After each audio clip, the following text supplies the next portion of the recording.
শেখ হাসিনা অবশ্যই চিনতে পেরেছে। এই জন্য তো শেখ হাসিনা শেখ হাসিনা তো আমার মতো না, আপনার মতো না। তিনি একটা দেশ ১৭ বছর চালিয়েছেন। দেশ চালানো যে কত কঠিন এবার তো ইউনূস সাহেব হাড়ে হাড়ে টের পেয়েছে।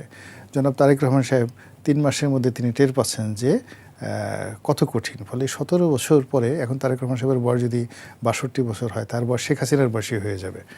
তো কাজেই দেশ চালানো এত সহজ বিষয় নয়, তারা অনেক কিছু বুঝতে পারে। তো সে বুঝতে পারার কারণে তিনি এই মাণিক্য, বাংলাদেশের যে মাণিক্য, বাংলাদেশের যে রত্ন, দ্য জেমস, জনাব ডক্টর মোহাম্মদ ইউনূস মাদ্দা জিল্লুহুল আলী, তো এই মাদ্দা জিল্লুহুল আলীকে শেখ হাসিনা ঠিকই চিনতে পেরেছিলেন। তো আমি আমার নিজের একটা অভিজ্ঞতা বলি, যখন আমি ওনার প্রেমে খুব মুগ্ধ, চারিদিকে শুধু আমি ইউনূস দেখি, এবং আমি মনে করি যে ইউনূস সাহেব যদি বাংলাদেশের রাষ্ট্র ক্ষমতা আসে, তাহলে মানে যাকে বলা হয় বাংলাদেশ একেবারে মাটি আর মাটি থাকবে না, সব স্বর্ণ হয়ে যাবে।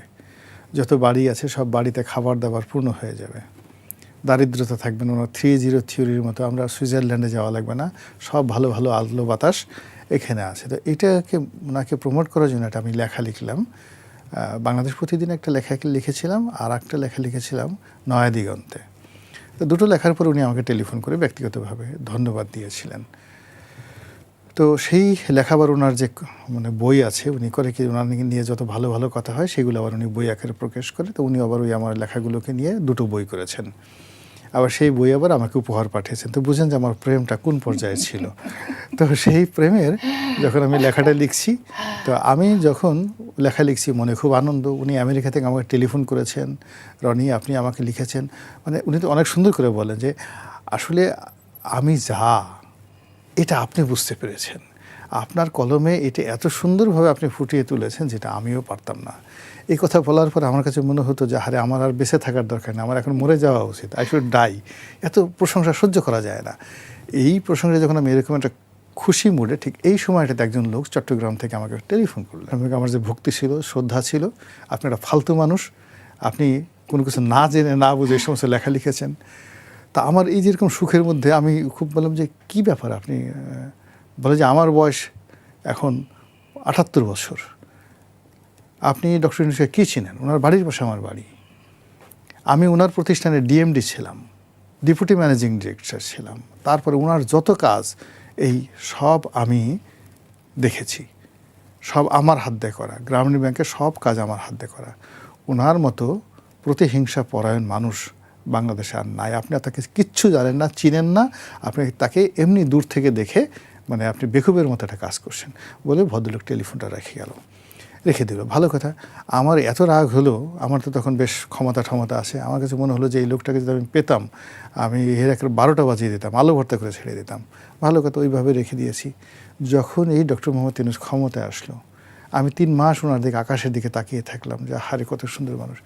এরপরে যখন ওনার নোংরামি, ওনার আজে বাজে জিনিস, ওনার নির্মমতা, ওনার নৃশংসতা, ওনার প্রতিশোধ পরায়ণতা, এইগুলো যখন আমি দেখলাম, তখন আমার কাছে ওই লোকটার কথা মনে হলো যে হারে ওই লোকটা টেলিফোন করে যদি ফোন থাকতো আমি ওনারে গিয়ে একটা চুমা দিয়ে আসতাম। এই হলো একটা। আরেকটা কথা বলি একেবারে টু দি পয়েন্টে। একসময় ঢাকাতে দুজন গুন্ডা ছিল, বিখ্যাত গুন্ডা ছিল, কেরামত কোসি গুন্ডা। তো পুরো ঢাকার শহরে ৮০-র দশকে খুব নাম করা গুন্ডা ছিল। তো কোসি হলো ওই যে আব্দুল মান্নান কোসি, বিজিএমের যে সভাপতি হয়েছিল, এই হলো কোসি, চাচাতো ভাই গোপালগঞ্জ বাড়ি, আর এর বড় ভাই ছিল কেরামত গুন্ডা। তো সেই কেরামত গুন্ডা গার্মেন্টসের মালিক, সে আমাকে একদিন বলতেছিল, আমি বললাম যে ভাই আপনার এই দুরবস্থা কেন? কয় ডক্টর ইউনূসের জন্য। বলে ডক্টর ইউনূসের জন্য কীরকম? বলে যে আমি মূলত মিরপুর এলাকায় মাস্তানি করে খেতাম, এর জমি দখল করা, ওর জমি উদ্ধার করে দেওয়া, এইগুলো করে ঠরে আমি এগুলো খাওয়া দাওয়া করতাম। তো এখন এই ইউনূস অনেকগুলো জমি দখল করছে মিরপুরে, ইউনূস অনেকগুলো জমি দখল করছে, আমি গিয়ে ক্যাডার ম্যাডার নিয়ে সেগুলো সব জমিগুলো উদ্ধার করতে গেছি। তো যাই হোক সেগুলো উদ্ধার করছে, কিন্তু ওনার গ্রামীণ ব্যাংকের ভিতরে যে জমিগুলো আছে সেগুলো উদ্ধার করতে আমি যখন যাব, এর মধ্যেই সে মানে উপদেষ্টা হয়ে গেছে।